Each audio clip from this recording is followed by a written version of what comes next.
It did. Yeah. We were up to close to 363, I think we got up to. So another 60 something thousand. It's all good. It's all good. Okay. So Chevra, good morning. Let's get started. So where we were yesterday, we were just finishing up Seif Yud Daled, and what we said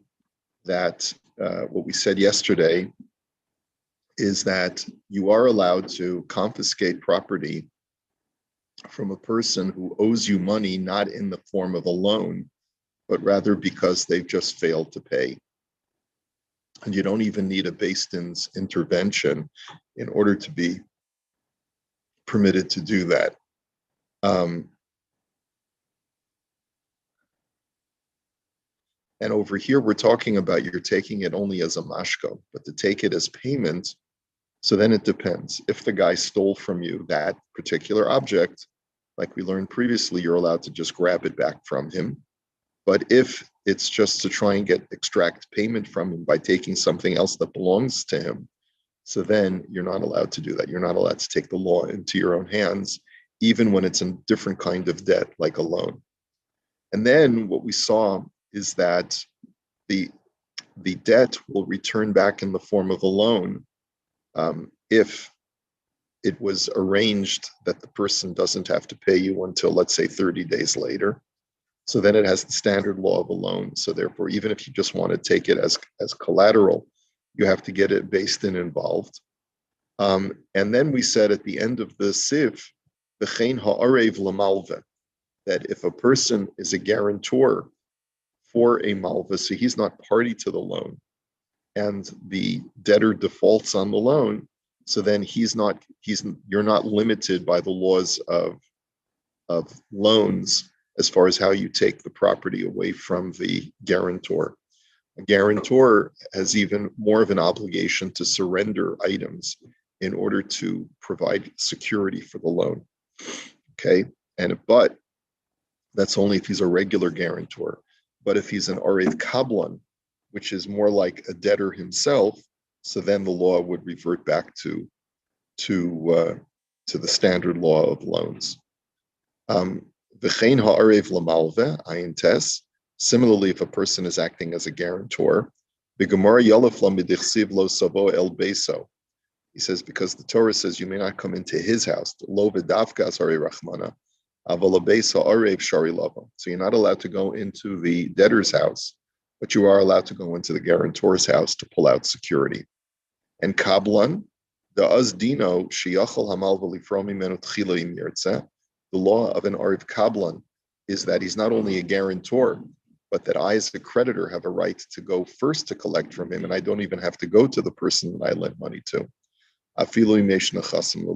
Even if the debtor has money. But that's what an Arev Kablan essentially does, is that the debtor promises to pay back the loan after 30 days, right, on the 30th day. And the arrangement of the Arev Kablan is that if he doesn't pay by the 30th day, then you come to me. You don't have to bother him. So in that situation, so the Arev Kablan is the debtor himself at that moment.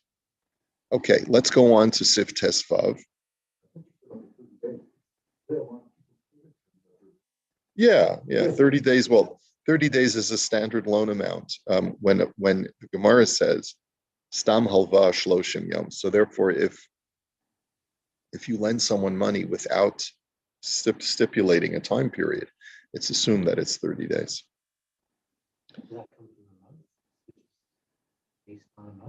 I don't remember what it's based on. I don't know. Tesvav. V'chol ze l'mashkeno shelo bishas halva asa. Aval bishas halva. He says all of these restrictions on taking security from someone, that you can't go into their house, you can't grab it forcibly from them, and you're limited on what you're allowed to take, is only when it's after the loan was made. So after the loan was made, and now the guy is defaulted on the loan, and you want to be able to take some security in order to ensure that he'll pay you back, So the Torah limits what you're allowed to take. If it's something that he needs for his parnasa, so you have to give it back to him every morning and then take it back from him at night, and so forth. And also we said certain personal effects you're not allowed to take. Avol bishas halva, but if it's at the time of the loan, the fellow provides security to cover the loan.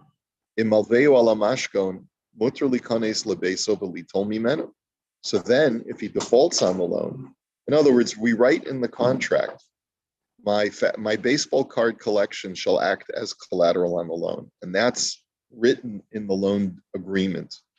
So then, in that situation, if the guy defaults on the loan, you can just barge into his house and take the baseball card collection because it belongs to you.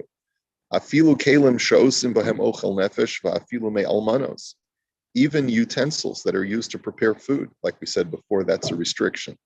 And even from a widow, you're also allowed to take.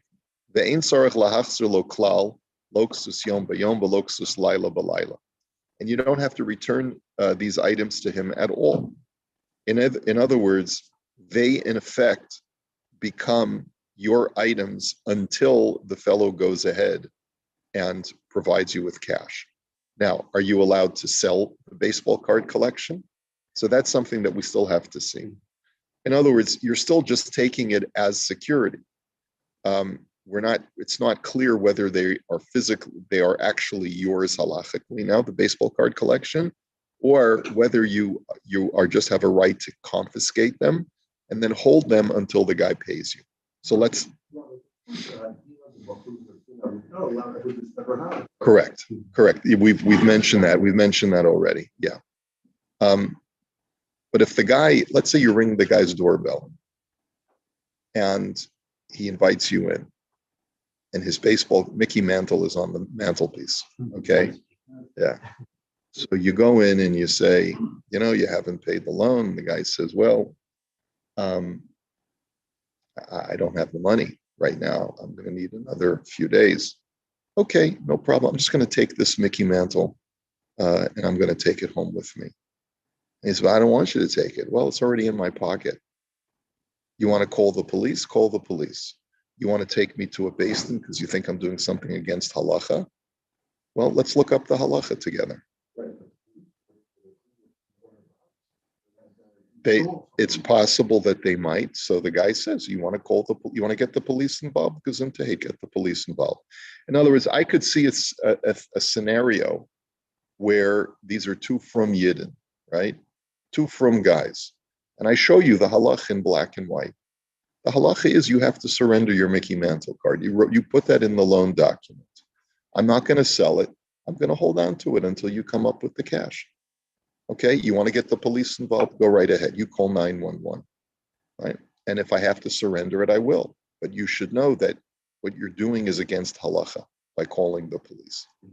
So in that kind of scenario, we're not advocating that you commit breaking and entering. The guy invited you into your home. And you want to know each one of you wants to abide by halacha. So this is my halachic right. I have a right to come into your house and take what your object of value.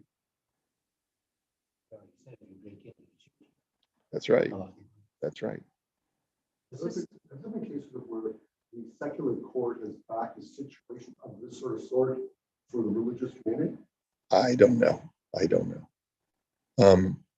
doubt it. I doubt that the courts would acknowledge that according to halacha. Well, they're right. In other issues, in other areas, yes. Right. But if it was in black and white in the contract that the guy has to surrender his baseball card collection if he doesn't pay on time, then what are the courts going to do? The courts could only prosecute the creditor if he committed an illegal act of breaking and entering. But if he went ahead and now he's got the baseball card in his collection, and the guy calls the police and says, he stole my baseball cards, and I show the police, what are you talking about? Here's my promissory note. Here's the promissory note. The guy legitimately has surrendered his baseball card collection to me, and he'll get it back as soon as he pays back his debt. So what are the police going to do in that case?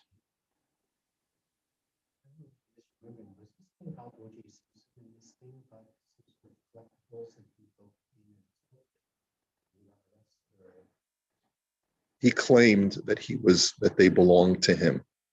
I think certain collectibles. And so he broke into a place in Las Vegas, some kind of either pawn shop or collectibles place.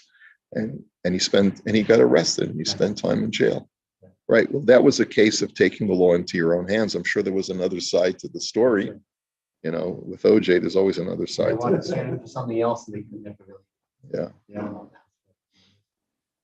Okay. Thank you. Okay. So Abul Bishas Halva, but if at the time of the loan, we both agree that you're going to surrender your baseball card collection, so then I can come into your house and take it from you. Afilu kelim, so right?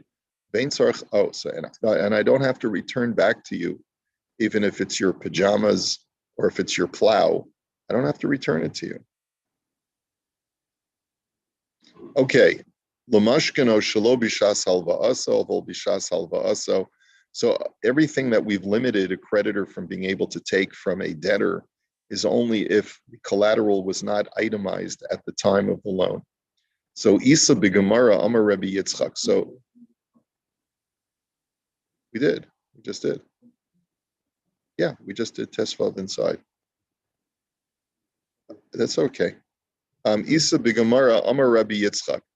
So he quotes a Gemara from Psachim that Rebbe Yitzchak says, Minayin lebal chov shekona mashka. How do you know that a creditor acquires a collateral? Now, the word acquires is very tenuous at this point. You'll see what I mean in a moment. Shenamar ulacha tiyet tzedakah. Because the Torah says that it will be considered to you an act of charity when you lend someone money.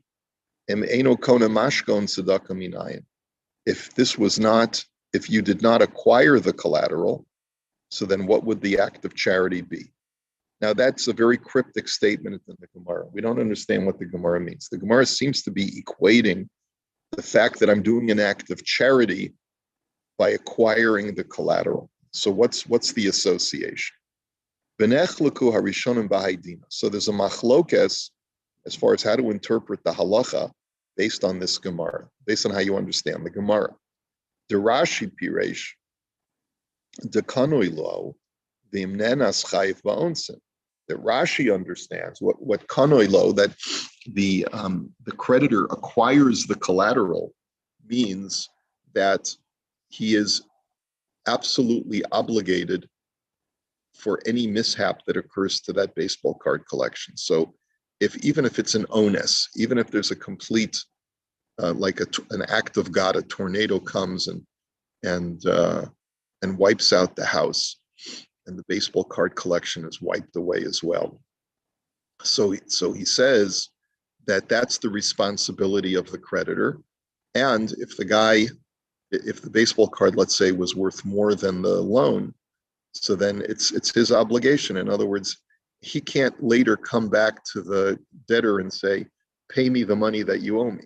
No, the baseball card collection was the payment. And that was your act of charity, that you were willing to take goods instead of payment. That was your act of charity. I lent you cash. You gave me a Mickey Mantle a baseball card in exchange of getting paid back. And therefore, that was your act of charity. Duhu alav mishumar schar duhu alav yoter mishumar duhu alav yoser mishomer sachar shapater me'onsa. He says, so you have an obligation to watch over that baseball card even more than a person who's a paid guard. Abal zekulo birshuso uvishmiraso ome. And therefore, it's your complete responsibility. If anything happens, then you're liable, which means that I, as a creditor, have to recognize that once I've taken the collateral, if anything happens to that collateral, then the debtor does not owe me the money anymore. I'm not just a shomer on that collateral, right? Such that, let's say, if something happens to it, I can claim that I'm putter and you still owe me the money. No, if anything happens to that collateral, that was my act of charity, that I took collateral in lieu of payment. Okay, so therefore I have to be liable. However, Vahatosas pligi alav, Tosfos disagrees. Usvir lahu de'eno ela kishomer sachar, that all you are is like a paid guard, and therefore, if a bona fide onus would happen to that object that you've taken for collateral, you could be claimed that I'm putter for replacing the collateral, and you still owe me the loan. V'hatam denasa shomer sachar mishum dahamal v'alamashkam kavid mitzvah. So the question then is, why am I like a paid guard? Why shouldn't I be like a shomer chinam, like an unpaid guard? I mean, after all, I'm not making any money off of watching this baseball card for you. I'm expecting you to give me back the money that you owe me, but it's not that I've made any money off of this. I'm not profiting off of holding on to this collateral. I can't even use it while I'm waiting for you to pay me back the loan. So the question is, why am I a shomer sachar? Ilu misramile ani b'shah shemelavehu lo havaboy lemiten le rifta v'lo shum tzedakah. I am profiting in some way. Is that while I'm watching your collateral, I can exempt myself from doing any other mitzvah, because we have a principle of osek b'mitzvah, pater b'mitzvah, that when you're engaged in doing a mitzvah, you don't have to do any other mitzvah. So why is that profitable? What if a guy, a meshulach, comes to the door, rings the doorbell, and says, "I'm here collecting for a particular charity." I can say to him, "I'm sorry, my dear friend, but I'm busy right now. I'm doing a mitzvah. I'll have to come back another time." So, and what mitzvah am I doing? I'm taking care of the collateral of my debtor. So that I am profiting is that I've saved myself the expense of giving someone else tzedakah. As a what?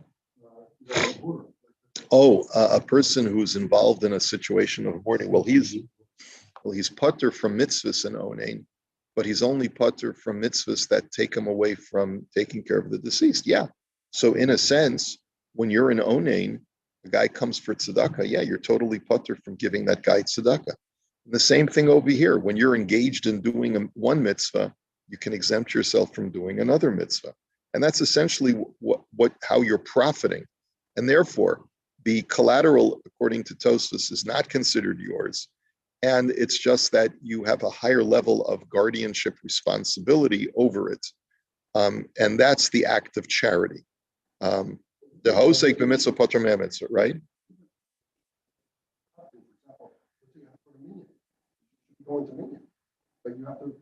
That's right. So there are certain, right. So the question is, what the scope of this idea of osek b'mitzvah pater min mitzvah is very interesting. I still have to say brachos. I still have to daven. So anything that I can do that will not detract me from doing the mitzvah of taking care of this collateral, I have an obligation to do.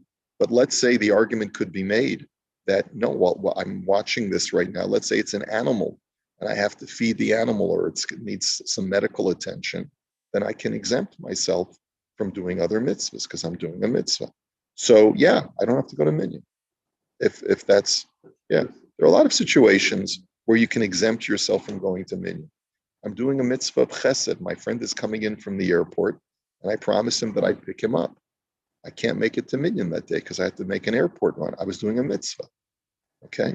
Sorry, Gedolim, you hear a woman crying, going to help them instead of coming for services. There you go. There you go. Okay. Umishum hahu pruta denene b'sha'a shemelavehu mos al hamashkon. So that benefit that you get for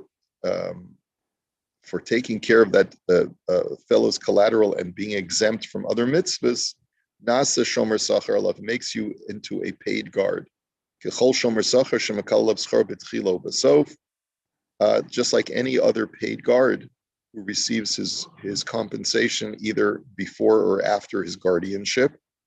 V'dinze yadua b'shem pruta de Rabbi Yosef hamavor b'shas, and this is known as the pruta of Rabbi Yosef, the small coin of Rabbi Yosef, who innovated this idea that by watching, we learned this by the laws of Hashava Saveda, by the way, also. When I'm watching someone's lost item that I've retrieved, and I can exempt myself, then I have a din according to Rabbi Yosef of a shomer sachar, because I'm benefiting while I'm watching your item. And the Shach concludes that we really paskin not like Tosus, but rather like Rashi, that when I'm watching your collateral, I'm even liable in all of onsim. I'm even higher than a paid guard. That whatever happens to that collateral, I'm responsible for. So in the event that the debtor hasn't paid me and the collateral is destroyed, even through an ones, I have to swallow that loss. Okay, so the truth of the matter is that it's just definitely puts the creditor at a disadvantage, because let's say he would have taken the cash that the debtor owes him and put it in the bank, wouldn't have to worry about it, wouldn't have to worry about where the cash is. It's in the bank, it's electronically there, nothing's happening to it, right? Now, I don't have any cash in the bank from this guy that he owes me this money. And now I've got collateral that ultimately, if anything happens to it, if it gets stolen, if it gets lost, or even if the house gets struck by lightning, I'm on the hook for that, in the sense that I'll have to swallow that. And so basically, the reason why he's bringing it over here is because since this was written into the loan documents, then it's not like taking something that doesn't belong to me. It really, in a sense, very much is connected to me. And while I'm not allowed to, and while I'm not allowed to, I may not be allowed to use it yet, because it's still just collateral and it's not payment, but I do become completely liable for it. If we really insist on some benefit, we should avoid doing this. Could that be about this? We should be giving that benefit and we'll get paid later tonight. So you're saving money and you're going to get your principal. Your question is, why isn't there, he's giving me my principal back, plus I'm benefiting by watching his halva, but watching his mashkam, his collateral. So why isn't that avak ribis? It's a good question. It's a nice question. I'm sure somebody asks this question, like in one of these obscure farms. Right somewhere. Yeah, it's a good question, Paul. Very, very, very clever. Okay, shelo bishas halva aso.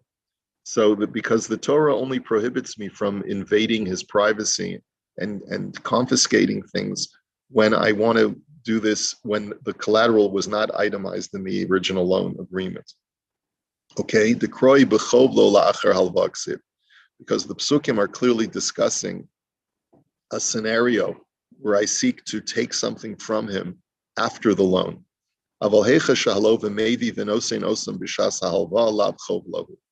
But when the lova volunteers these items at the time of the loan, you're not considered to be an invader. You're not considered to be a damager of him. And not only that, but if that item was itemized, and let's say it's his plow that he works with during the day, you don't have to feel any responsibility to give it back to him during the day, even though that's the item that he needs in order to make parnasa. The havale kilu machru lo l'daita, because then it's like considered like he's willingly selling it to you. But as we'll see later on, just momentarily in the next sif, a person who is of higher moral fiber should still hold on to the item and not sell it. In other words, technically, since this was written, if I default on the loan, you can have my baseball card collection, then the baseball card collection is mine. But as we'll see, if you see clearly the guy was under duress and he really thought he would have the money and he didn't want to relinquish the baseball card collection.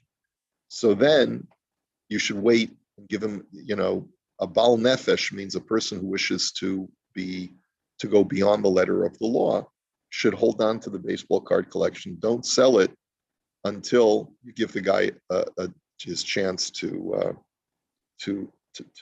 get it back by paying off the loan, which is an interesting idea because really, technically, you have every right to take this as payment. Why should I have the headache of having to watch this and worrying about it's going to be stolen from my house? Yada, yada, yada, right?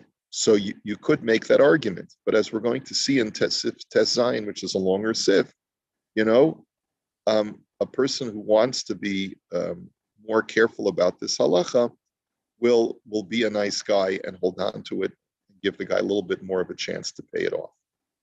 But you don't have to be a nice guy and not take the baseball cards. You have every right, and it's not even considered a nice guy by not taking the baseball cards. No, absolutely take his baseball cards. And then you've given him proper incentive. You know that it's like the most valuable item in his life. So he's going to come up with that money, right? Okay. If he's got Mickey Mantle, he's got it made. Okay. Okay. Let's look at Tes Zayin.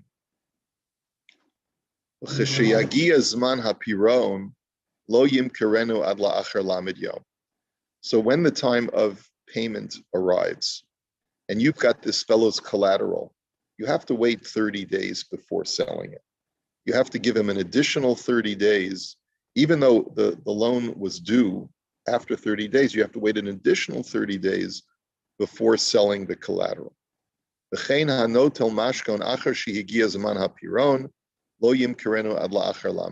the same thing is true if you take the collateral after the loan matures, you have to wait 30 days before selling it.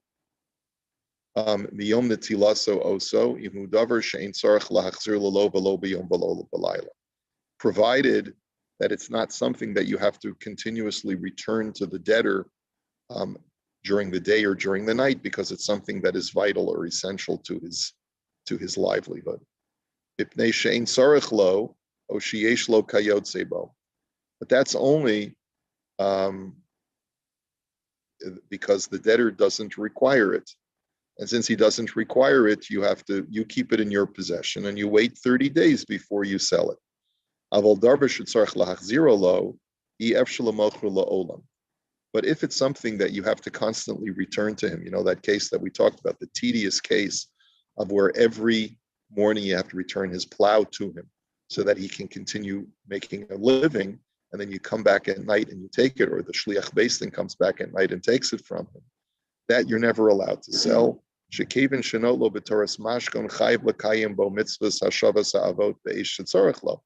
Because you're holding on to it as collateral, and you have this standing obligation to return it to the debtor whenever he needs it to make a parnasa. Uma takanaso yachzirenu l'layla legamre af be'es she'en sarich lo kagon ksus yom b'layla ksus layla b'yom v'yachzor v'yitlenu mimenu b'toras piron. So how do we extricate ourselves from that situation? The guy has not been able to figure out how to pay back the loan. 30 days have elapsed from the time that the loan matured. So how do we rectify this scenario? So yachzirenu l'lova legamre. So the answer would be, give it back to the lova, his plow or his garment. Tell him, okay, fine, you just take it and hold on to it. V'yachzor v'yitlenu b'toras piron. And then tell the lova, let's just let you hold on to it, and I'll give you another 5 days. And you agree that you'll use this as payment, not just collateral anymore, but you'll use this as payment for the loan. V'yim karenu imhu beged chashuv v'yikach l'lova midamav beged haroilo al pidin sidur balchov. And then what will happen is that if it's a valuable garment, you can sell it, buy a cheaper garment to provide it to the debtor, and you can use the proceeds from the more expensive garment to, at least as a partial payment, to the creditor, to the malva.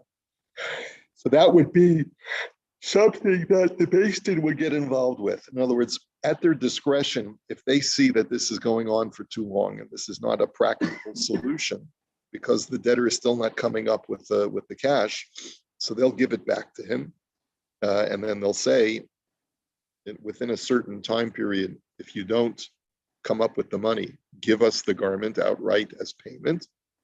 We will liquidate it into cash, and we'll buy you a cheaper garment, so that at least you have something to wear. and then we'll use the remainder of the proceeds as payment for the loan. I don't know, just to give the guy time. I just made up the number 5.